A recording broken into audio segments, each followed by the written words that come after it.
वंदे पुरुषोत्तमम। आनंद, ये आनंद एक ऐसा चीज है। आनंद अनेक प्रकार की होती हैं। आनंद अनेकों स्तर होती हैं। और एक आनंद है परमानंद, और एक आनंद है नित्य आनंद, एक आनंद है अनित्य आनंद, एक आनंद है टेम्पररी आनंद, एक आनंद है परमानेंट आनंद। ऐसे आनंद का अनेक रूप है, अनेक स्वरूप है। लेकिन इस आनंद का जो मूल स्वरूप है वो परमानंद है, और उस परमानंद का मूल स्वरूप सत्ता सच्चिदानंद है। और इस परमानंद को जानने के लिए, परमानंद को समझने के लिए हमें क्या करना पड़ेगा, इसी के बारे में आज जानने का प्रयास करेंगे। सबसे पहले इनको जब हम जानने का प्रयास करते हैं, इस परमानंद को, तो ये 4 स्तरों में होकर के गुजरती हैं। पहले जो स्तर हैं, पहला स्तर है, और वो है ईश्वर को जानना। ईश्वर को जानने का मतलब क्या होते हैं, ईश्वर कौन है। ईश्वर के बारे में सुनते ही आते हैं यहाँ ईश्वर ईश धन वर, यहाँ पे ईश धन वर, ईश और धन वर, वर बने श्रेष्ठ। ईश मने जो ऊपर ऊर्ध्व की ओर ले जाते हैं, ऊर्ध्व चिता करते हैं, हमारी विचारों को सत्य के साथ युक्त रखने का प्रयास करता है। ईश्वर वही है जो हमारी वो श्रेष्ठ हैं, और वही उच्चतम ऊंचाई पर वो स्थिर हैं। और इसीलिए सबसे पहले हमें पहचान उस सत्य का करना पड़ेगा। और सत्य की पहचान करने के लिए, वो सत्य की पहचान करने के लिए सबसे पहले इस देह के अंदर प्रभु है, इसको समझना पड़ेगा, इसको जानना पड़ेगा। और जब हम ये जान जाएंगे तो ईश्वर की पहचान अत्यंत सहजता के साथ हो जाएगी। और जब दूसरी जो स्तर हैं, वो स्तर भी होते हैं सृष्टि से एकात्मा। ये सृष्टि से दूसरा स्तर है। पहले हमें ईश्वर की पहचान करना है। ईश्वर का पहचान कैसे होगी, ईश्वर का पहचान यही होगा कि ये सब ईश्वरीय तत्व से बना हुआ है, और ये सब ही ईश्वरीय गुण हैं। यानी कि जो ईश्वर हैं वो हमें उस परम सत्य की ओर ले जाने का कार्य करते हैं। और यहाँ पर दूसरा है सृष्टि से एकात्मता। ये सृष्टि से एकात्मता का मतलब क्या है, जगत में हर कण में प्रभु है, और वो कण ही प्रभु है। इसका मतलब सब में वही आत्मा विराजमान है। जहां जहां हम देखते हैं सर्वत्र वो प्रभु विराजमान है।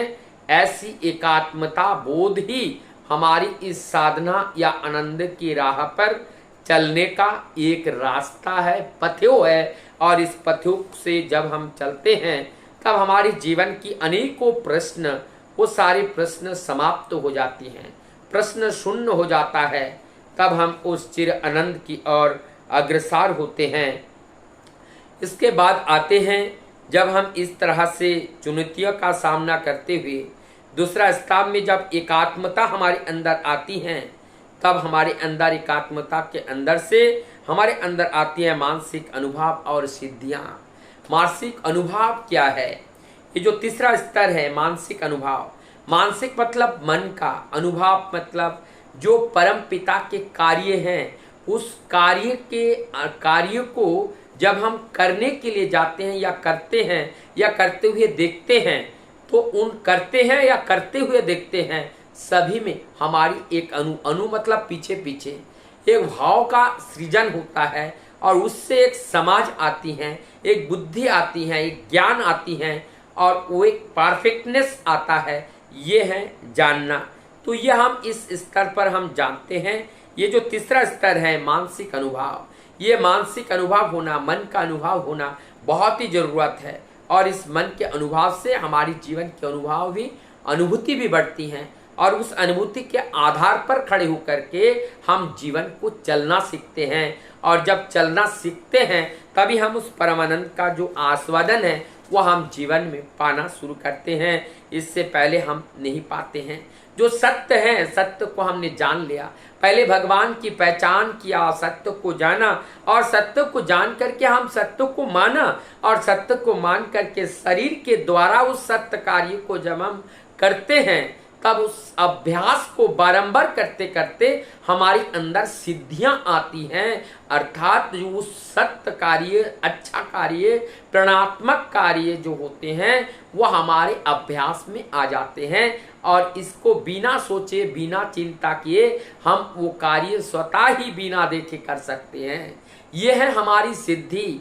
अर्थात जिस सत्कार्य को जब हमें करना होता है तो हम स्वयं अकेला ही उस कार्य को हम कर सकते हैं, क्योंकि ऑलरेडी हम इस कार्य में सिद्धि हासिल कर चुके हैं। तो ये हमारी और चौथी जो है मन की एकाग्रता।